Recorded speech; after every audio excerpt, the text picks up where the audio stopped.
Bienvenidos a Asia Pacífico 2024. Soy Jorge Antonio Chávez. En la edición de hoy hablaremos sobre el Foro de Cooperación Económica Asia-Pacífico y las expectativas del sector privado.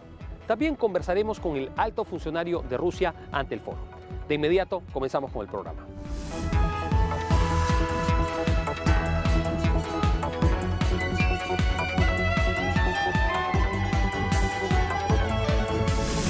Arequipa es una de las 5 ciudades sede de APEC Perú 2024 y en el mes de febrero recibió a delegados de las 21 economías de APEC. En el mes de mayo, Arequipa será escenario de la segunda reunión de altos funcionarios. Además de sus actividades oficiales, los más de 1000 visitantes que participen en esta importante reunión podrán probar la variada gastronomía y visitar los bellos lugares de la Ciudad Blanca. Carola Román nos cuenta más al respecto en el informe.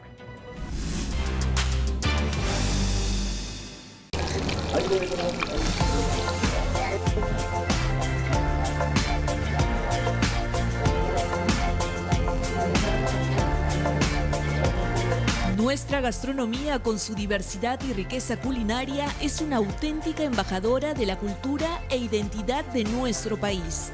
Los turistas se ven atraídos no solo por su incomparable sabor, sino por la experiencia auténtica que hay detrás de cada plato peruano.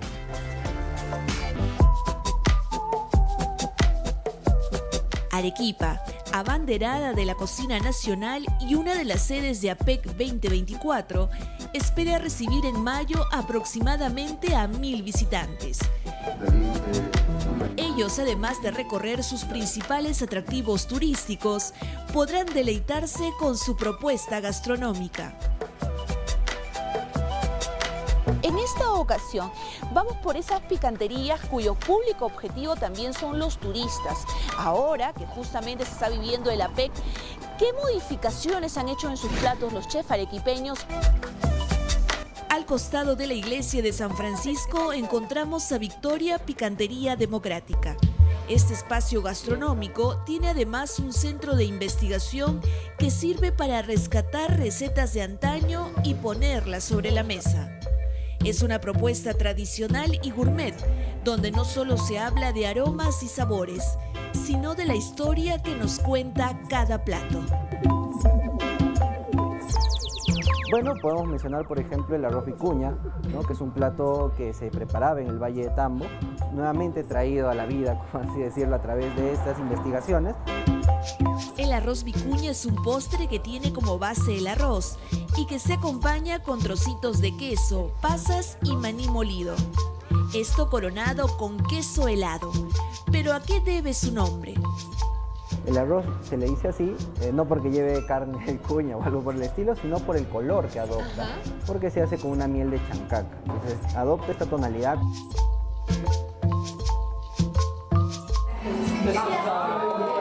Uno de los ingredientes que más atrae a los extranjeros son los platos hechos a base de alpaca, como esta delicia bautizada como el altiplán. Tiene 3 tipos de quinoa cocida, blanca, negra y roja, hechas con salsa de leche y papaya arequipeña. El medallón de lomo fino de alpaca grillado viene con un capo humeante. Continuamos nuestro recorrido y encontramos muy cerca de la Plaza de Armas la iglesia y claustro de la Compañía de Jesús. La gastronomía arequipeña tiene esa mezcla de tradición y cultura, como este restaurante que está dentro de los claustros de la Compañía de Jesús, que ha sido declarado Patrimonio Cultural de la Humanidad.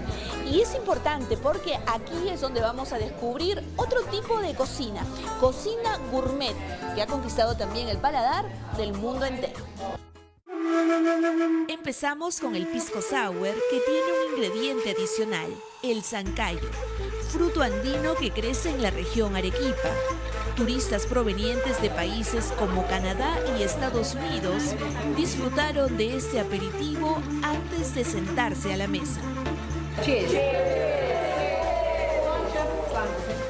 Uno a uno los platos iban desfilando. Bife de alpaca con chutney andino, trucha glaseada con ensalada, costilla estofada con puré de papa amarilla y por supuesto nuestro rocoto relleno.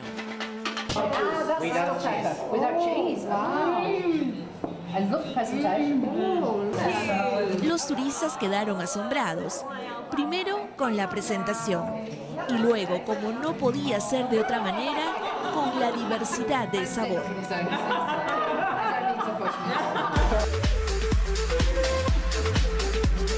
What do I like?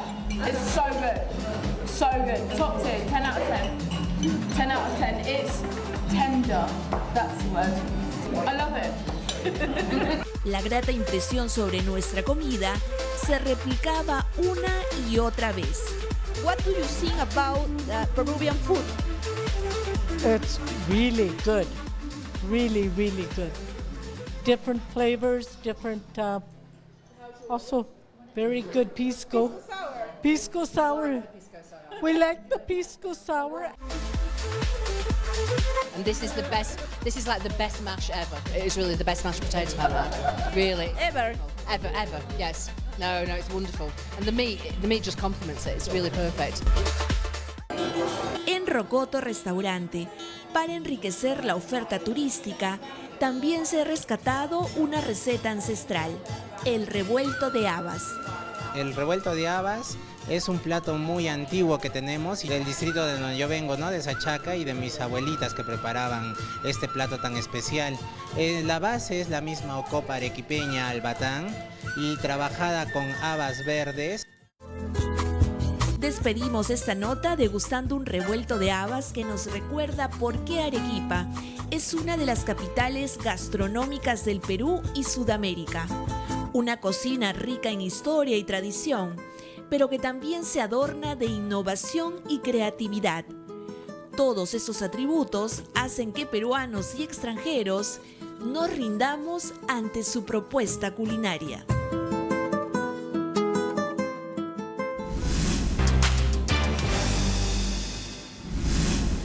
Y luego de haber visto el informe de Carola Román sobre la gastronomía gourmet en Arequipa, vamos con una entrevista con Julio Pérez Albán, presidente de la Asociación de Exportadores, ADEX. ¿Cómo está, señor Pérez Albán? Bienvenido a Asia Pacífico 2024. Muchas gracias, Jorge, por invitarme al programa, y yo creo que estamos en un momento crucial para el Perú, hablando de APEC, porque Perú va a ser, creo que, la vitrina, vamos a estar en vitrina, perdón, ante el mundo este 2024, ¿no? Sin duda, APEC da una oportunidad de proyección muy importante para el comercio exterior del Perú, también para las inversiones y para otros campos de la economía. Pero quisiera que comencemos hablando sobre su organización, sobre la Asociación de Exportadores. ¿A qué empresas o organizaciones reúne y cuáles son sus objetivos? La Asociación de Exportadores es uno de los gremios más importantes de este país, del Perú, y como su nombre lo indica, Asociación de Exportadores, ¿no? Congregamos a una serie de empresas cuyo mayor finalidad es exportar los productos peruanos hacia el mundo. Pero no solo exportar productos peruanos, sino los productos que contienen mayor valor agregado, llámese exportaciones no tradicionales. Entonces ahí estamos enfocados. Y tenemos empresas de todo tamaño, grandes, medianas y pequeñas. ¿Cuál es nuestra finalidad? Que estas empresas crezcan, exporten más productos peruanos al mundo y traigan desarrollo al país. Paralelamente a esto tenemos un instituto, ¿no? Y vamos a tener próximamente una escuela con la nueva reglamentación del Ministerio de Educación. Entonces, también los que fundaron nuestra asociación, que dicho sea de paso, cumplimos 50 años el 2023, medio siglo de vida, se encaminaron también a pensar, si queremos salir al mundo, necesitamos personas preparadas en el comercio internacional. Y es por eso que también paralelamente se funda este instituto, donde ya hemos trabajado con muchos chicos, ya han salido al mercado laboral miles de estudiantes, llevando los conocimientos necesarios para desarrollar este importante sector que es el comercio exterior. No, sin duda la capacitación, la formación de capacidades y de talentos es fundamental para este sector del comercio exterior. Señor Pérez Albán, quisiera que hablemos sobre la importancia que tiene para el Perú el ser parte de APEC en términos de la proyección de su comercio exterior. Sí, como te decía, APEC para el Perú, especialmente este año, va a ser importante en el sentido que vamos a estar bajo los ojos de millones de personas, ¿no? ¿Y por qué es importante APEC para el Perú? Perú relativamente es una economía pequeña, ¿no? Somos 34 millones de habitantes. El mundo tiene 8.000 millones de habitantes. Las economías de APEC, creo que es el 50% de los habitantes de este planeta viven en los países de las economías de APEC. Entonces, es importante porque ahí está un mercado inmenso, un mercado pujante, un mercado dinámico, ¿no? Y al estar en APEC nosotros vamos a tener el acceso a esos mercados. Tenemos mayor cantidad de personas que podrían comprar nuestros productos. Asimismo, ¿por qué es importante?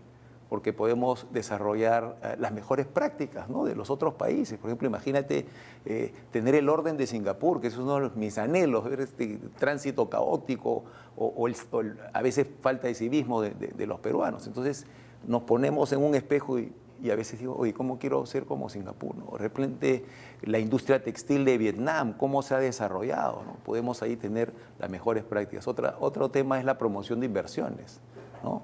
Que este Perú necesita muchísima inversión privada, porque el 80% de la inversión, al menos en nuestro país, es privada, y eso te dinamiza y te lleva al desarrollo, ¿no? Otro tema son las alianzas estratégicas, ya sea entre las empresas peruanas u organizaciones peruanas con organizaciones o empresas de los países de APEC, ¿no? Entonces, básicamente, he dicho varias cosas, pero ese es el sentir, ¿no? Esas son, digamos, las formas que tendríamos de aprovechar la pertenencia a esta alianza, digamos, ¿no?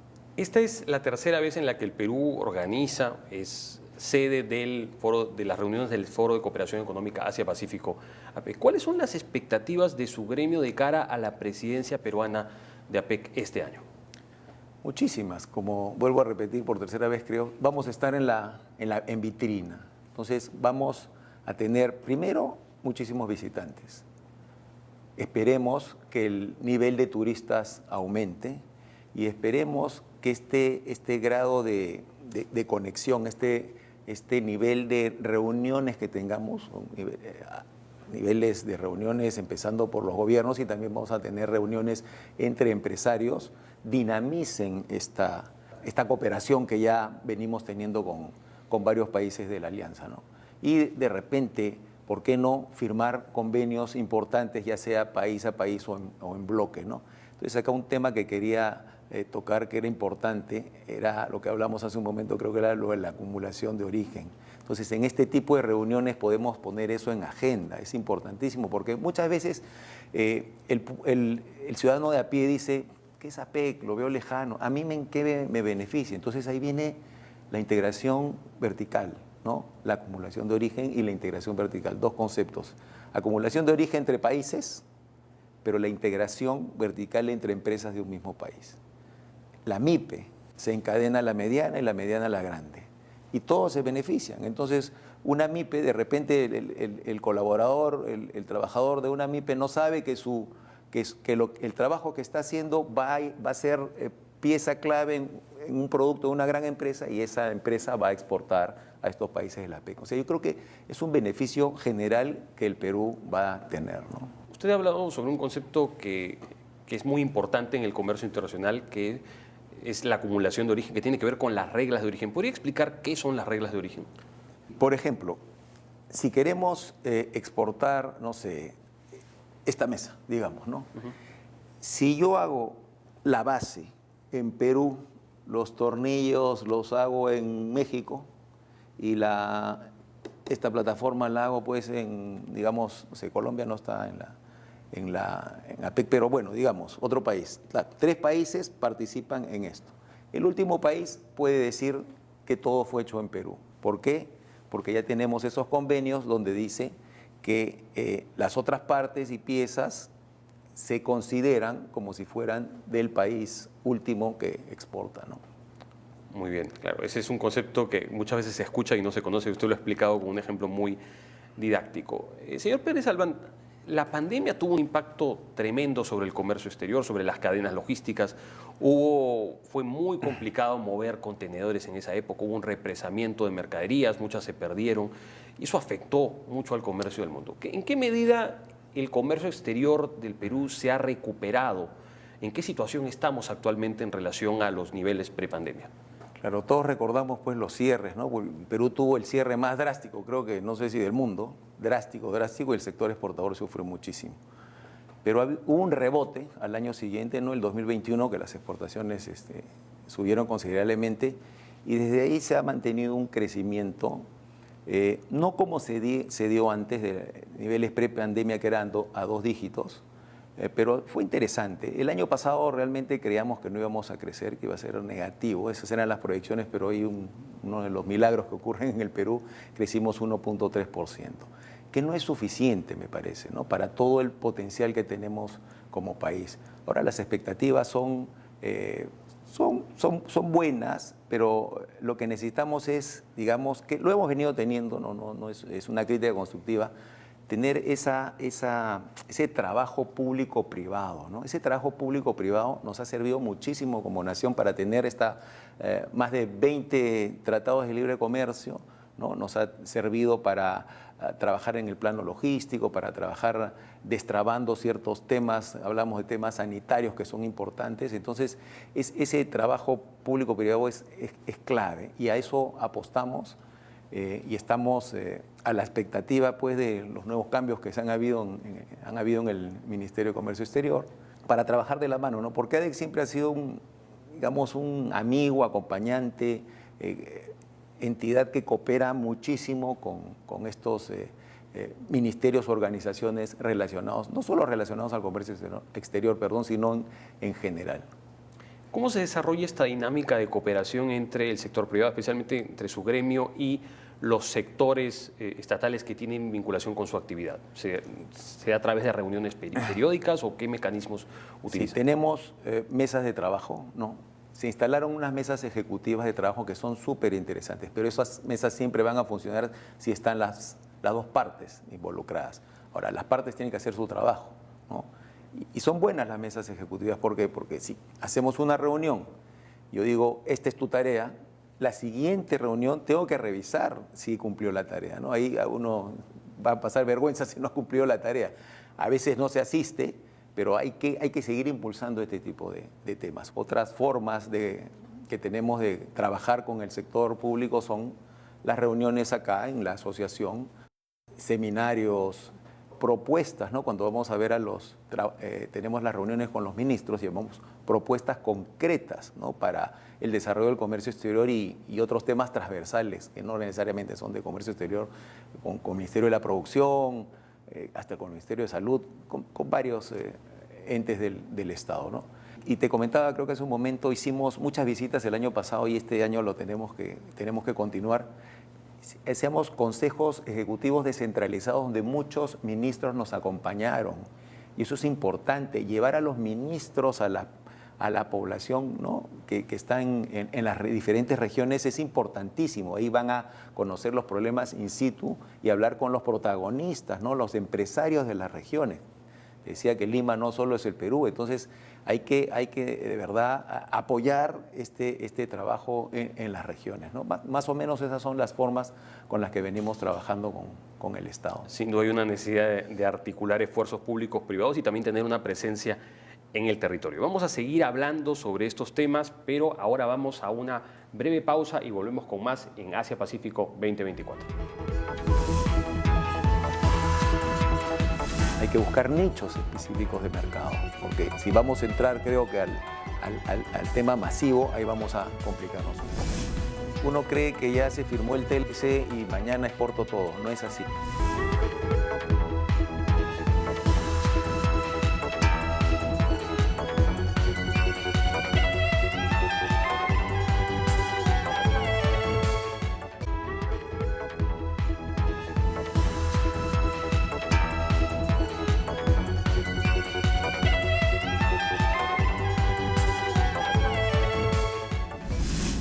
Y estamos de vuelta en Asia Pacífico 2024 y ahora tenemos una entrevista con Julio Pérez Albán, presidente de la Asociación de Exportadores. Señor Pérez Albán, ¿cuáles son los retos que existen para la exportación no tradicional peruana de cara a la región del Asia Pacífico? ¿Qué sectores tienen potencial? Claro, mucho se habla de que el Perú ha batido récord de exportaciones, que lo ha hecho, ¿no? A pesar de haber crecido ese 1.3% que te mencionaba. Pero básicamente, como vemos, el poquito más del 70% son productos primarios, ¿no? Y acá estamos en el plan de transformar, como te decía, la Asociación de Exportadores que converge a 24 sectores económicos. Tiene mucho potencial, por ejemplo, digamos, en el sector forestal. Más del 60% de nuestro territorio son bosques. ¿Y cuánto aporta el PBI el sector forestal? Un poquito más del 1%. Entonces algo estamos haciendo mal en ese caso, ¿no? Ese es uno. Acuicultura, un potencial enorme. Tenemos una costa inmensa, impresionante. Ahí podemos desarrollar conchas de abanico, no sé, N cosas, ¿no? Langostinos, camarones. Otro tema, el sector textil y confecciones. Hay que buscar nichos específicos de mercado, porque si vamos a entrar, creo que al tema masivo, ahí vamos a complicarnos un poco. Otros temas, el sector metalmecánico, importantísimo. Acá tenemos empresas gigantes que yo hace muchos años no cabía en mi cabeza que podíamos hacer este tipo de maquinarias para minería, y exportamos a muchos países, exportamos a Rusia, exportamos a otros países de Europa del Este, cosas impresionantes. Entonces, sí hay potencial. ¿Qué necesitaríamos adicionalmente a esto? Mayor capacitación. Por eso esto de la PEC es importante, ese intercambio de información, intercambio de mejores prácticas, intercambio de personas que vayan a estudiar, que vayan a ver cómo se hacen las cosas en otros países. La productividad asiática nos debería interesar muchísimo, deberíamos apuntar a eso, ¿no? ¿Cómo puedo ser más eficiente cada día para poder competir en estos mercados globales? Ahora, temas de diseño son importantes también, ¿no? Estamos en un mundo globalizado y la moda es bastante importante, por ejemplo, en el caso de textil, confecciones, y ahí también se podría hacer un buen avance en ese sentido, ¿no? Bueno, sin duda hay una agenda bastante compleja, pero existe también áreas de oportunidad que usted ha detallado. ¿Cuál es su perspectiva con respecto a los acuerdos comerciales? El Perú tiene una red amplia de acuerdos comerciales, pero existen también otras barreras que no son necesariamente arancelarias y que impiden el flujo del comercio. ¿Cuál es su perspectiva con respecto a este tema? Sí, efectivamente. Uno cree que ya se firmó el TLC y mañana exporto todo. No es así, ¿no? Hay una serie de requisitos, especialmente en el sector agroindustrial o de medicamentos que podrían ser, que se necesita la aprobación de otros organismos, ya sea de nuestro país, por ejemplo, en el caso del agro es SENASA, y con su par en los otros países. Por ejemplo, para exportar la uva a Japón nos tardó 7 años, ¿no? 7 años. Ahora, bueno, el camino está abierto, pero temas así. Entonces, ahí habría que poner mayor énfasis, ahí debe primar, pues, el profesionalismo, ¿no? Yo siempre uso una frase, el sentido de urgencia, ¿no? El sentido de urgencia para que, si una vez ya firmado el TLC, pues, vayamos con todo a finiquitar esos detalles para que todos nuestros socios, agremiados, no solo de AIC, sino todas las empresas de nuestro Perú que tienen ese potencial exportador lo puedan hacer lo antes posible, ¿no?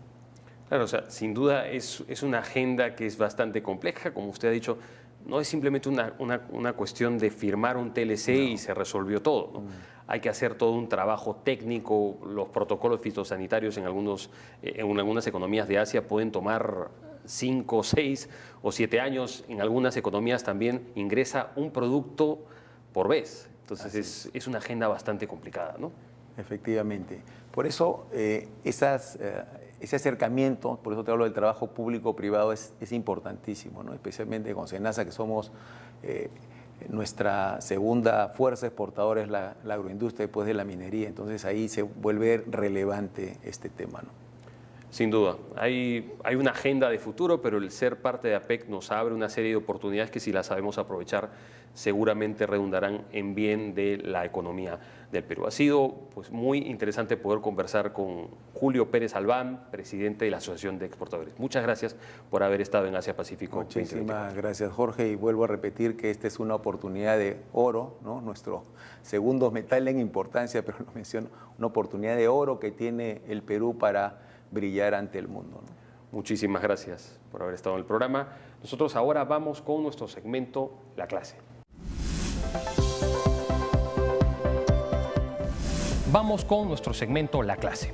Y el día de hoy hablaremos sobre los puntos focales y el comercio internacional. Como hemos dicho antes en el programa, el comercio marítimo es fundamental para poder movilizar mercancías. Y los buques mercantes suelen utilizar rutas que son económicamente eficientes, donde se puede cortar distancias. Suelen utilizar canales y estrechos, que son de rutas marítimas que tradicionalmente son estrechas y que permiten conectar distintos territorios de manera eficiente en términos de las distancias y de los costos. Existen una serie de puntos focales, o en inglés choke points, como el Canal de Panamá, como el Canal de Suez, que son artificiales, pero también está el estrecho de Bab al-Mandeb, el estrecho de Hormuz.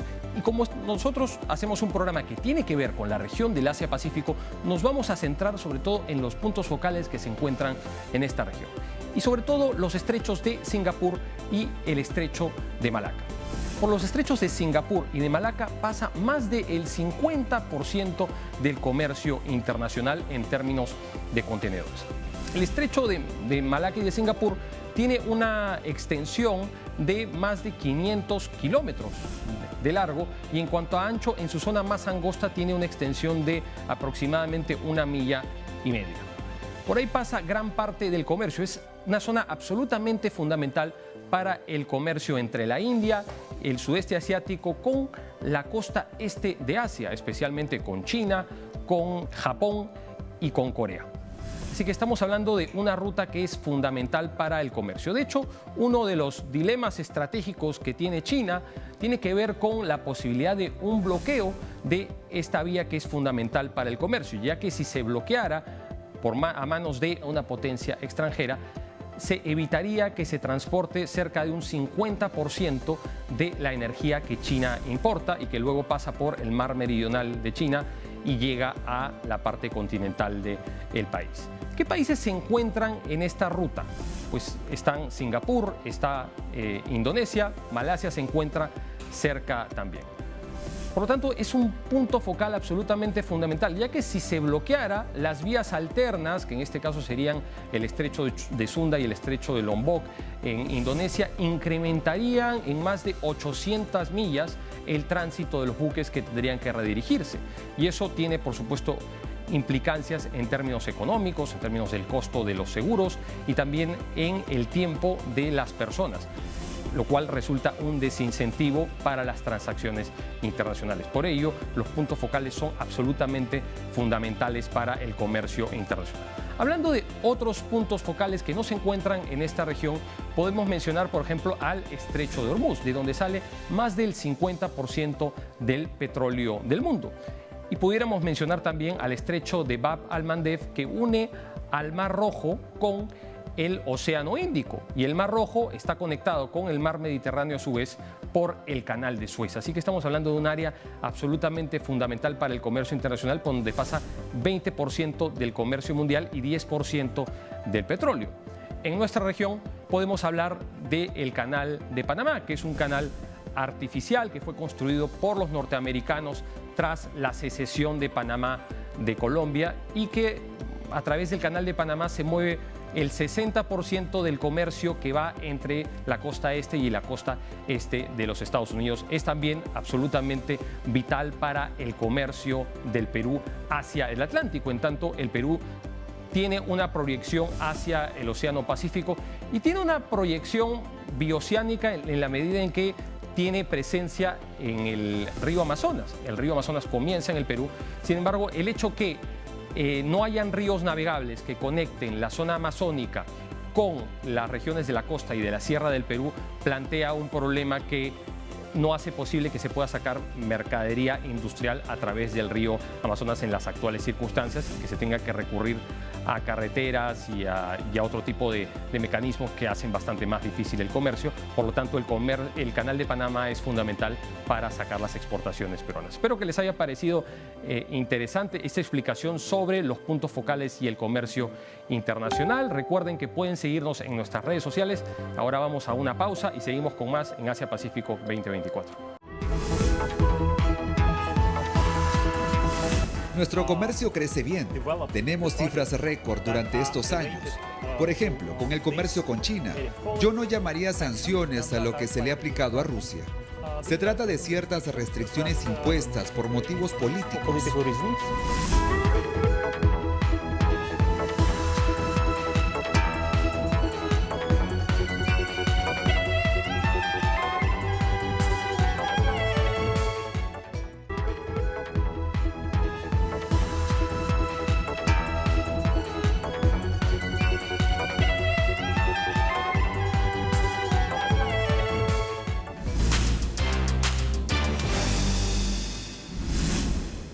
Y después de haber visto nuestra sección en la clase, ahora vamos con una entrevista con Marat Berdiev, quien es el embajador Marat Berdiev, quien es el alto representante de Rusia ante el Foro de Cooperación Económica Asia-Pacífico.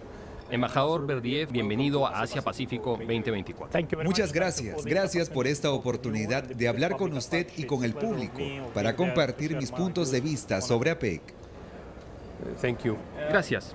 Embajador Berdiev, me gustaría empezar hablando de la evolución de Rusia en APEC. Rusia se unió en 1998. En aquel entonces, menos del 20% del comercio de Rusia se realizaba con economías del foro, mientras que las dos otras economías que ingresaron, Vietnam y Perú, tenían más del 50% de su comercio con economías del foro. ¿Cuál ha sido la evolución del comercio de Rusia con las economías de APEC desde entonces y qué acuerdos comerciales ha cerrado con las economías del foro? Muchas gracias. Es una pregunta muy importante. Es cierto, nos unimos a APEC junto a Perú en 1998. Vietnam también estuvo en este grupo y eso nos permitió convertirlo en un grupo en el que todos los grandes países situados a orillas del Océano Pacífico pudieran cooperar juntos. Así que me parece que fue un espaldarazo para el foro y una muy buena incorporación a sus filas. Desde entonces hemos ampliado nuestras relaciones económicas con muchos países de esta región y seguimos haciéndolo porque creemos que es la región más vibrante. Tenemos mucho territorio que pertenece a esta zona y de hecho desarrollamos activamente los proyectos relacionados con ella. Y nuestro comercio crece bien. Tenemos cifras récord durante estos años. Por ejemplo, con el comercio con China, con bastantes otras economías. También está creciendo con Perú. Y lo que para mí es importante, no solo comerciamos entre nosotros, los bienes típicos comunes, los productos básicos, sino que también ampliamos nuestras operaciones comerciales relacionadas con el ámbito de la alta tecnología. Por ejemplo, como la tecnología digital, y un buen número de empresas rusas están presentes allí y hacen sus negocios en suelo peruano. Así que acogeremos con satisfacción todos los avances positivos de este lugar. Estamos abiertos a ampliar los contactos con todas las economías dispuestas de esta región. En cuanto a los acuerdos de libre comercio y otros acuerdos, le diría que seguimos activos. Exploramos bastantes de ellos, por ejemplo en la Indonesia. Y de hecho, en el 2015, mi presidente Vladimir Putin puso en marcha una iniciativa muy interesante que se llama Asociación Económica Euroasiática. Esta iniciativa pretende reunir y acercar todos los proyectos, mecanismos, estructuras y alianzas que tenemos en el ámbito económico para que funcionen en sinergia y se refuercen mutuamente. Así que muy pronto presentaremos el concepto de esta iniciativa.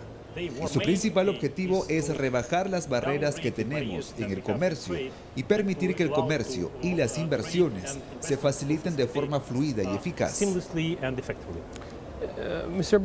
Embajador, ¿qué iniciativas está promoviendo Rusia dentro de APEC y por qué es importante el APEC para la política exterior rusa de cara al Asia-Pacífico? Le diré que somos muy activos en este formato. En el 2012 presidimos el Foro APEC y pusimos en marcha un buen número de proyectos e iniciativas interesantes, entre ellas la de reducir los impuestos y las barreras al comercio de bienes. Fue un buen inicio para este proceso. También seguimos ejecutando muchos otros proyectos. Uno muy importante para nosotros es el Premio a la Mujer Emprendedora, que nos permite distinguir y premiar a mujeres que han logrado un éxito personal en los negocios. Y creemos que sirve para que nuestras damas puedan hacer negocios y aportar su necesaria contribución al crecimiento y el desarrollo económico. Las otras iniciativas que figuran ahora en nuestra lista se refieren sin duda al sistema financiero. Nuestro Banco Central trabaja muy estrechamente con nuestros socios para elaborar un buen número de proyectos que nos permitan aumentar la eficiencia y la eficacia de los sistemas financieros y su interacción. Y ahora también pensamos en plantear otras muchas ideas que nos permitan facilitar el comercio de productos pesqueros, porque muchos de nosotros somos países costeros y la pesca es muy importante para nosotros. Y esta es una buena parte de nuestro comercio y creemos que con nuestra propuesta podríamos intentar encontrar un marco que fuera menos costoso y más propicio para que nuestras industrias comercien con la pesca. Embajador, ¿de qué manera han afectado al comercio de Rusia con las economías de APEC los regímenes de sanciones que se han aplicado a Rusia, especialmente en lo que se refiere a los sistemas de pagos transfronterizos? Sí, yo diría que no afecta a Rusia, sino a la economía mundial en su conjunto, y las economías regionales de APEC también lo sufren. Yo no llamaría sanciones a lo que se le ha aplicado a Rusia. Se trata de ciertas restricciones impuestas por motivos políticos, por determinados países que intentaron mantener su dominio sobre la economía mundial, pero sin mucho éxito. Vemos las tendencias y la evolución que realmente nos muestran que los antiguos países desarrollados, los que normalmente llamamos el occidente colectivo, pierden su cuota en la economía mundial, y este es un proceso estratégico. Empezó a ocurrir no hace muchos años, pero ya viene de largo. Ha continuado por décadas. Y por otro lado, los países que podríamos llamar BRICS o BRICS Plus, las economías de mercado emergentes ganan una nueva cuota en la economía mundial. Y eso es, a mi entender, muy bueno y positivo porque nos permite equilibrar el sistema y hacerlo más sostenible. Ciertamente las sanciones que has mencionado afectan en muchos sentidos al sistema financiero, pero como sabes, como en cualquier crisis, siempre tienes la oportunidad de hacer algo. Y tratamos de sacarle el máximo partido. Y desde que se aplicaron estas sanciones, las llamadas sanciones, el sistema empezó a cambiar y vemos que la demanda por el dólar está disminuyendo en el mundo, por ejemplo, para las reservas bancarias y también como instrumento de pago. En este contexto hemos introducido un nuevo sistema. Por ejemplo, establecimos un nuevo sistema de pagos que funciona con muchos países y nuestros socios económicos y que nos permite pagarnos unos a otros directamente y en las monedas nacionales. Y en muchos casos, por ejemplo, si tomamos el comercio con China o nuestro comercio dentro de la Unión Económica Euroasiática, que es el mayor socio que combina dentro de las filas un buen número, alrededor de 5 países que eran antiguas repúblicas soviéticas, nos pagamos en moneda local, en rublo ruso, por ejemplo, y esos pagos suponen el 90% de toda la facturación de pagos. Para mí es un gran éxito y seguiremos ampliando y avanzando en estas direcciones, con nuevos instrumentos incluidos, los que pertenecen a FinTech. Embajador Berdiev, aunque APEC no es un foro orientado a la seguridad o a la política, sino que se trata más bien de una organización que trata temas de cooperación económica, técnica y de comercio, pero sin duda las cuestiones geopolíticas afectan el funcionamiento del foro. Ahora tenemos varias crisis en el mundo. Tenemos la guerra en Ucrania, la guerra en Gaza, una tensión creciente en la península de Corea, en el mar de China Meridional y en el mar del este de China. Tenemos también una competencia sistémica multidimensional entre China y Estados Unidos. ¿De qué manera afectan estas cuestiones al trabajo de APEC y a la cooperación entre las economías miembros del foro? Sí, ciertamente estas cuestiones afectan a la economía mundial y a la región situacional. Nuestros dirigentes lo reconocieron muchas veces. Y es un factor importante y tenemos que calcularlo en nuestras acciones. Es lamentable, pero estas tensiones geopolíticas son impulsadas por el colectivo de países occidentales, concretamente por Estados Unidos. Y tenemos que lidiar con esto de alguna manera. Pero nuestra idea es que tenemos que mantener separadas la política y la economía. Estamos en un momento en el que tenemos que acelerar nuestros esfuerzos para garantizar el desarrollo sostenible si queremos cumplir con nuestro pueblo. Y la idea de nuestro foro es utilizar la cooperación económica como contribución al mantenimiento de la paz y la estabilidad, pero no convertirla en otro ámbito de confrontación lamentable. No obstante, dicho esto, creemos que cualquier diferencia entre países debe resolverse por los medios de la diplomacia y la resolución de disputas de forma pacífica, si existen tales posibilidades. Estamos abiertos a ello, pero para lograrlo tenemos que ser muy abiertos, constructivos y recíprocos entre nosotros y utilizar los foros adecuados, como por ejemplo el Consejo de Seguridad de la ONU, que ahora a veces se mantiene inactivo a causa de muchas iniciativas interesantes. Por ejemplo, las que nos permitirían aliviar la situación en Gaza siguen bloqueadas por nuestros socios occidentales. Eso, a mi entender, es inaceptable y tenemos que cambiar de mentalidad y confiar más en el diálogo, no en la confrontación ni en ningún intercambio de amenazas. Pero hay una especie de bloqueo mutuo en la ONU, ¿verdad? Sí, pero la razón es diferente. Lo importante es el razonamiento que hay detrás. Sin duda, detrás de estas decisiones hay cuestiones bastante complicadas, como es la naturaleza de la política internacional. Quisiéramos agradecerle al embajador Berdiev por su tiempo y por haber estado en Asia-Pacífico 2024. Asia-Pacífico 2024. Muchas gracias. Ha sido el embajador Marat Berdiev, alto funcionario de Rusia ante el Foro de Cooperación Económica Asia-Pacífico. Nosotros ahora vamos a una breve pausa y volvemos con más en el programa.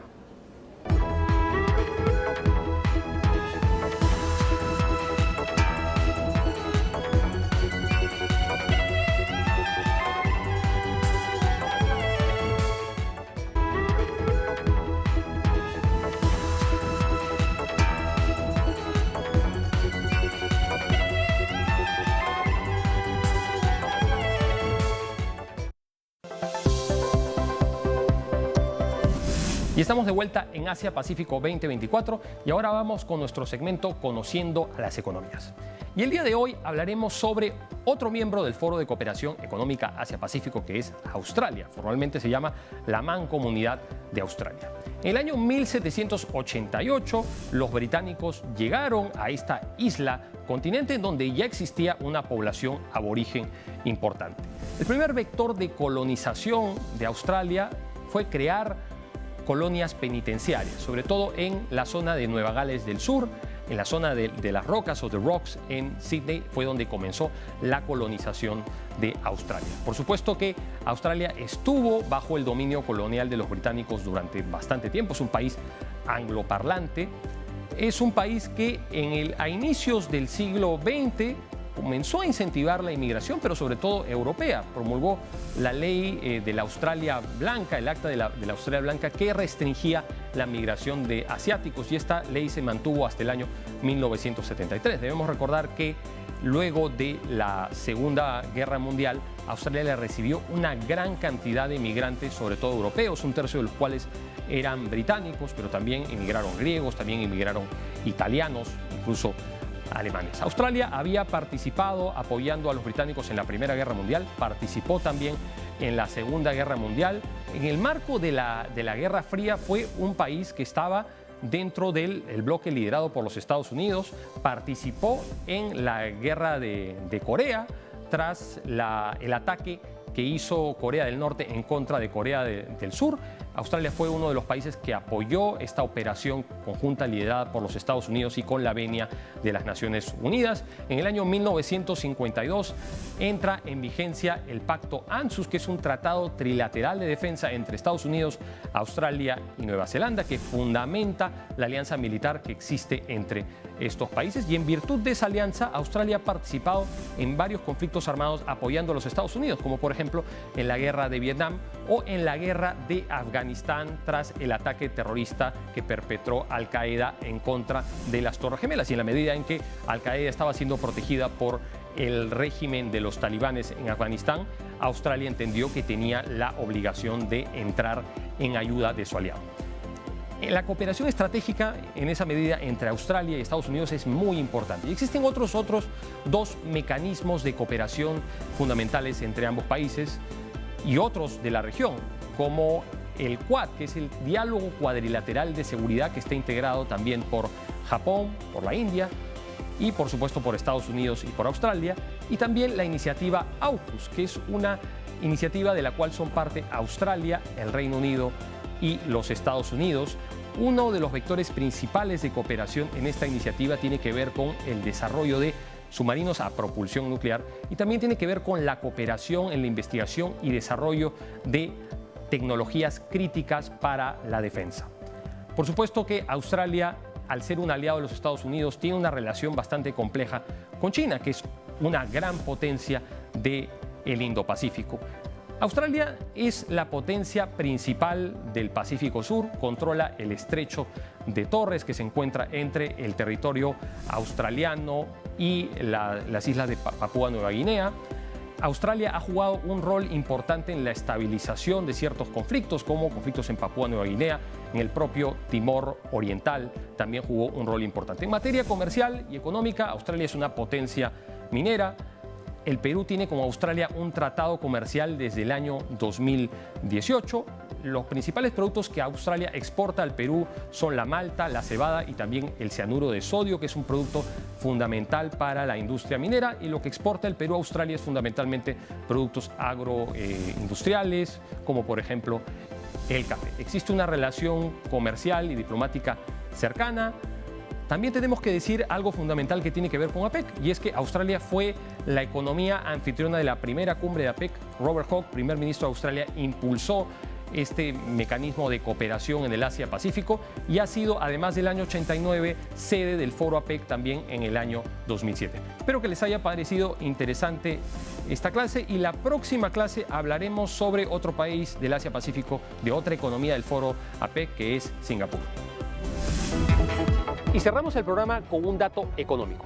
Se espera que los más de 10.000 delegados que están llegando al Perú para participar en APEC 2024 dejen al sector turismo más de $20 millones. Los esperamos la próxima semana con más en Asia Pacífico 2024.